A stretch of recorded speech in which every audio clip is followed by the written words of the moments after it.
বেকারত্বের বোঝা যখন গায়ে, তখন ছেলেটা রাতের অন্ধকারকে ভালোবাসে, দিনের আলোকে ভয় পায়।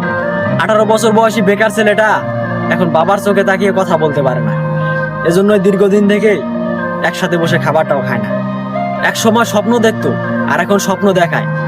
বাস্তবতার ধাক্কায় জীবন কতটা পরিবর্তন হয় একমাত্র 18 বছর বয়সী বেকার ছেলেটাই শেখায়। ঘরের বেকার ছেলেটা ঝোল হিসেবে বাবার শরীরে রক্ত পান করে, আর ভাত হিসেবে বাবার শরীরে মাংস চিবায়। হঠাৎ করে নিজের কাঁধে দায়িত্ব দেখে হতাশায় পড়ে যায়।